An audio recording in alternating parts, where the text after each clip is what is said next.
Hi, this is Snoop Dogg, and you're about to see the best sports and entertainment talk show on the internet with your host, Troy Geary. The man who seems to go to every sporting event, and Dave Stevens born without legs, but won 7 Emmys and played college football and minor league baseball. Throw in Will Stein wherever Will Stein is, and you've got a heck of a show. It's the Geary, Stein, and Stevens Show.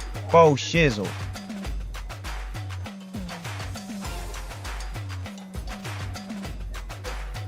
All right, welcome back to Radio Row, and I have got a special tasty treat for you in this segment. We have not one, but 2 people from the NFL Taste of the NFL, and it's going to be a great weekend. It's a great charity initiative, but I've got my old friend Andrew Zimmer, who is a worldwide travel chef connoisseur. He has eaten, in fact, our first time we ever met, you told me the weirdest thing you ever ate was Sasquatch, and I never followed up of where you found Sasquatch to eat.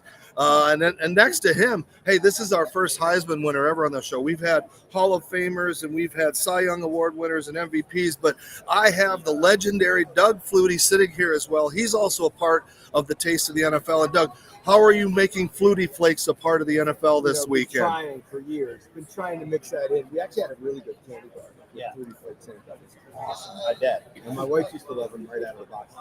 But it's a little higher level of taste. Well, I think Andrew would crumble them up and make some sort of coating, right? I would crush a bowl of Flutie Flakes right now. Are you kidding me?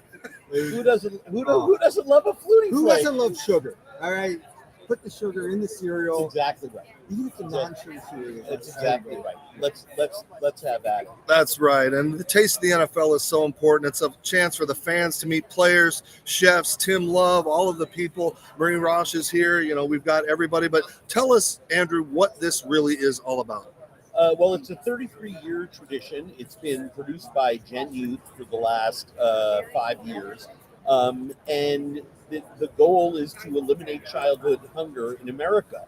The best way to do that, and it's Gen Youth's mission, is to do that through students in schools. We have the distribution points. They're called schools. 99% of young people in America are not homeschooled. They are in schools. And if we can develop programs to teach them about nutrition, to get them moving and into physical activity, if we can feed those that are hungry, we can, if we do it right, statistically eliminate childhood hunger in America. And anybody who raises their hand and said, yeah, I'm for keeping children hungry, I'd like to meet them in an alley somewhere, because I think it is reprehensible that in the greatest country in the history of the world, we have hungry children. Now, we do this through an incredible party with a purpose. We're so lucky to have, globally recognizable and famous players, legends, Hall of Famers, everyone in between come to this event. Some of the best chefs from outside of New Orleans, some of the best chefs in New Orleans. tasteofthenfl.com. I do believe we have a hand with, they saved 100 tickets and put them on. So if you're coming in and want to participate, please do. And one of the joys for me of doing this for as long as I have is I get to hang out with people that I watched growing up, like my friend Doug. And it's great that we have the love and attention of people like Doug Flutie, who can give us the platform to make a difference and a change. And it's great to have Doug here. It's the first time I've ever had somebody my size that I've ever been able to interview. Doug appreciates my humor. And Doug, what brought you into this program and event? Number one thing is Taste of the NFL is with Gen Youth and supporting nutrition. So that's the number one. And number two is just an opportunity to mix and mingle in the NFL. And then, being the Taste of the NFL, great food, bounce around. And Radio Row is very similar to this.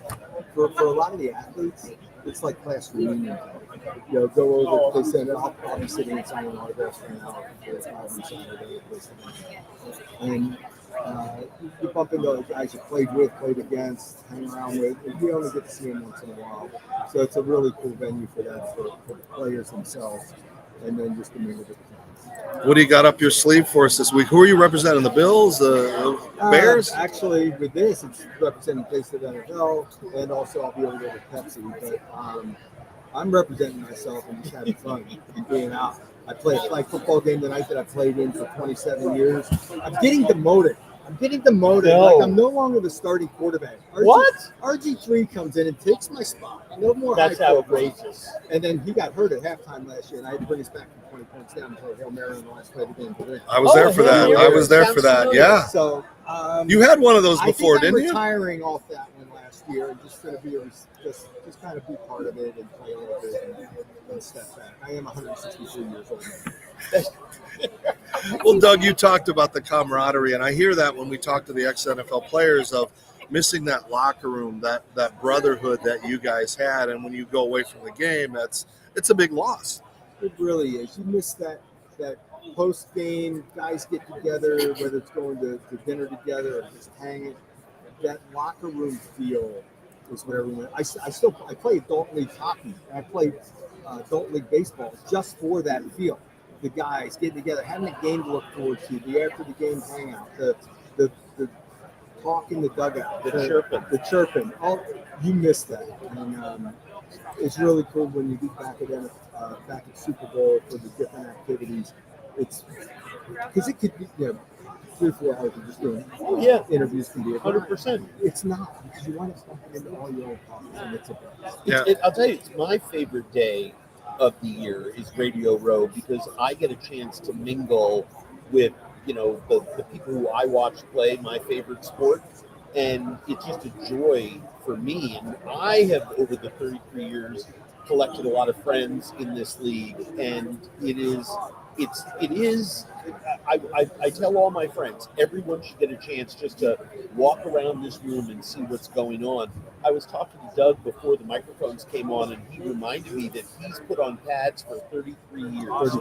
35 years. So if you take that away, of course you're going to miss it.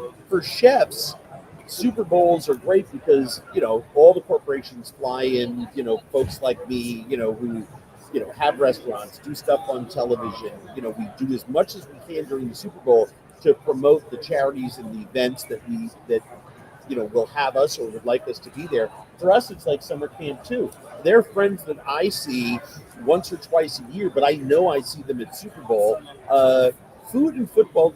It used to be Thanksgiving was the number one food day in America. It's now Super Bowl Sunday and has for about 12, 13 years statistically. More food is bought, prepared, and eaten on Super Bowl Sunday than any other single day of the year in America. It tells you how much food and football go together. Yeah, now you see Matthew McConaughey, he's jumping into the food business as far as hawking it, Everyone is. But what do you guys do? What do you chefs do? Do you get together and taste wine and food and say, I can make better quiche than you? Or what do you guys do when you get back together? What happens. No, you know what we do? We talk about our kids, we hang out, and we relive that camaraderie of being in a restaurant kitchen. The reason that I loved restaurants was that I went in every day. We knew service was at 5 o'clock. It is a grind. You're with your family. We call them teams. And, now that I'm not in a restaurant every day and my career has shifted into a lot of other things, I miss that. So you get a chance to go out and hang out with your buddies. And at Taste the NFL, I'm making a killer gumbo. I thought, why not bring Coles to Newcastle? Let's embrace this city. So we get a chance to, give each other crap about each other's dishes, critique them mercilessly, and just like you said, just chirping each other like crazy. You guys, it's amazing how sports and kitchen teams and sports teams have so much in common. At a certain point, you cannot stand on a kitchen line 12 hours a day, every day, and if you're lucky, you have other talents and you can transition. And I've been blessed to have an incredible career after leaving kitchens. But you yearn to get back into it. And you talk about the foods that are going to be available. Can you just give us a sample of what we might be able to taste and see? Oh my gosh! I mean, we have restaurants from Willie Mays all the way down to Brennan's, cooking all of the best foods that New Orleans has to offer. I'm doing gumbo. I think Mark Bucher is doing his incredibly famous steak sandwich. Carla Hall is going to be there. Tim Love is bringing all of Texas barbecue with him. So Lashida Perry's doing some insane desserts. Those are the 5 lead chefs that represent Gen Youth at Taste of the NFL. and help to co-host the event. But I think there's 25 or 30 food booths, a lot of which are offering foods by companies that players are supporting, including wines from vineyards that players and former players own, whiskey that Charles Woodson has an incredible beverage company that is doing wines, is doing bourbon. I mean, it's a great party, and we have a lot of fun, and people should come. Sign me up for the barbecue and the steak sandwich. 100%. And by the way, I should say, if you're listening to this and you want to do something about childhood hunger in America, where 100% of your money is going to go into real programs that take care of kids in need, please go to tasteofthenfl.com, because there is an opportunity there to make a donation. $5 helps. And if you can't, if you've heard something today from one of us or see it on the website, email all your friends and tell them enough with childhood hunger, please, because we need to get past this. Raising money for kids in need is something that I think we need to be done with. And I just pictured Doug walking around with a big plate, tasting something, and go, she'll like it too. That's Frank's line. Frank, I'll leave that up to him. Well, he did that with a wink, just off the cuff about 10 years ago, whenever we started doing these. And the client loved it, and it stuck.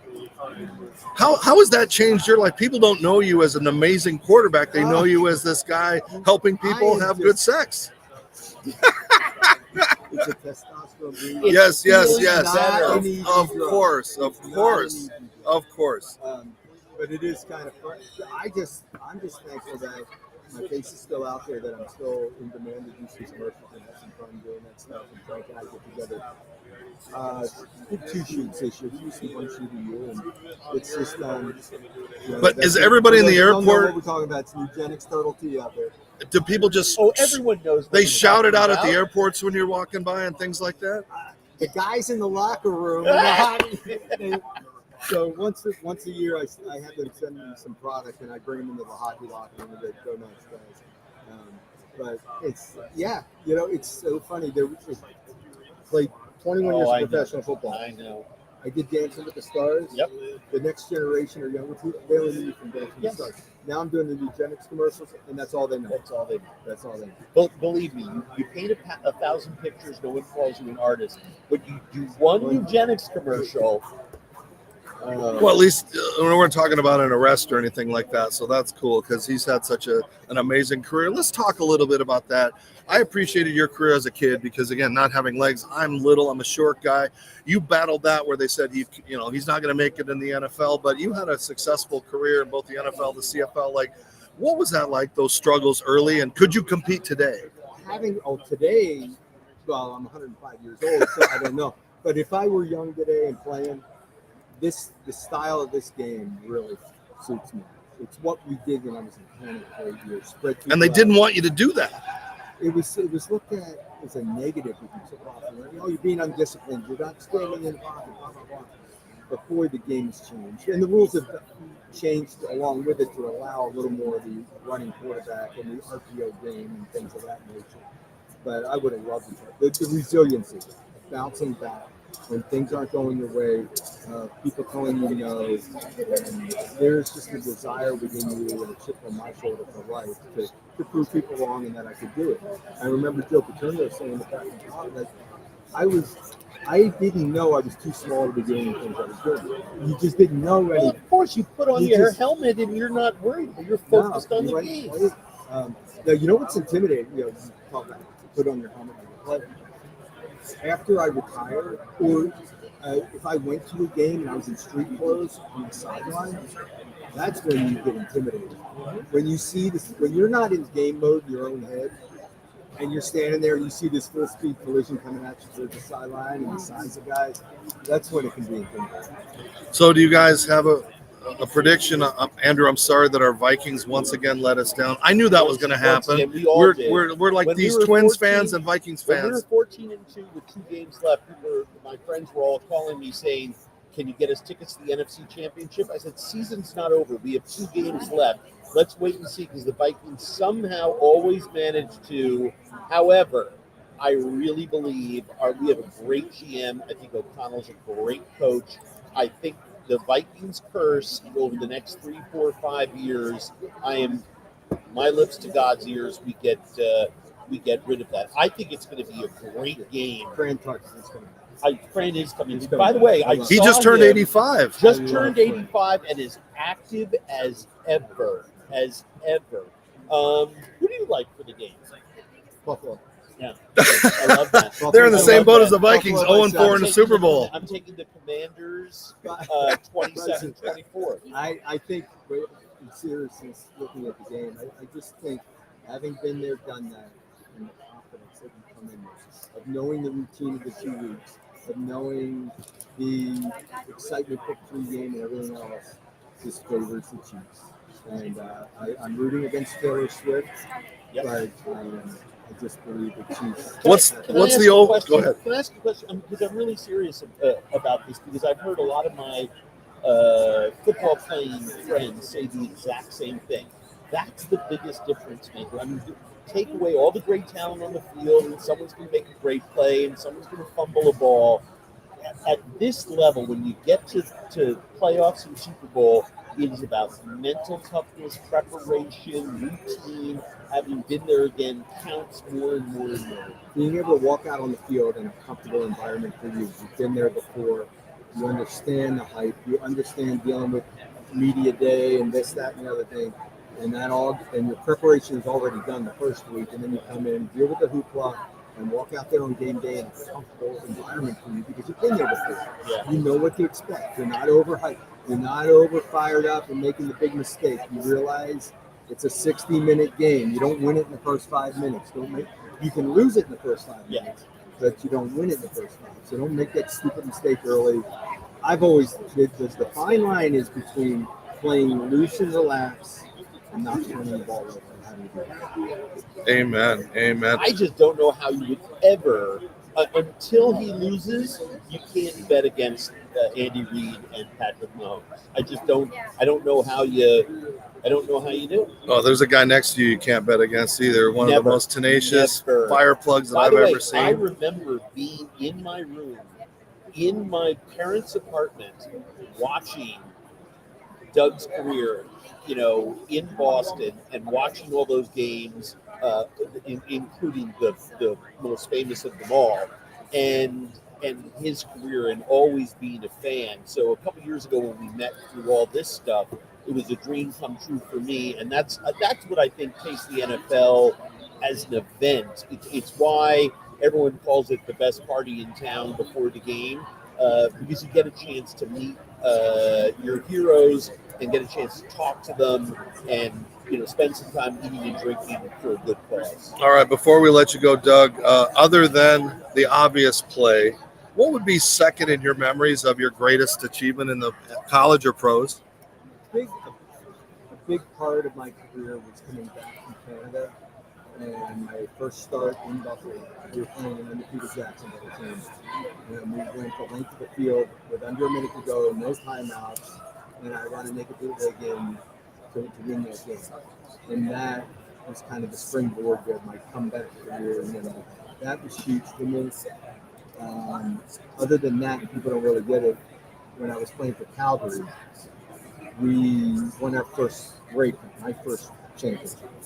And to get there, we hit our AFC NFC championship game. We had to go the length of the field with a minute 18, no timeouts, and 88 yards. And think that win and winning my first championship was huge in my career. So where's the Heisman? Is it a doorstop? Where do you got that thing? You should be carrying it around your neck, right? My wife and I were laughing about it. I had to take the Heisman somewhere, and we were actually driving to the state of the hotel. And I used it as a doorstop in the hotel room. And Gotta get the bags in the door somehow. That came up the other day because the lock on one of the doors was broken. I said, just put the Heisman behind it. We're good. All right. On that note, what a great opportunity to spend some time again. Andrew, there are still tickets available? There are still some available. TasteOfTheNFL.com. Make a donation. Spread the word. Awareness is as important as money. And for all those who are, coming to the game and coming to the event, Doug and I will see you there. Can't wait. And I think he's going to gain about 5 pounds this weekend. 3.5. Yeah. All right. Gentlemen, thanks for being a part of this. And again, please go and support. And as Andrew said, we have to feed our children, and we got to continue to do that. So, all right, we are here on Radio Row. The stars just keep coming. This was a lifetime moment for me. Continue to follow us on all social media platforms. We will be back in just a little bit with more guests. You're watching Geary Style.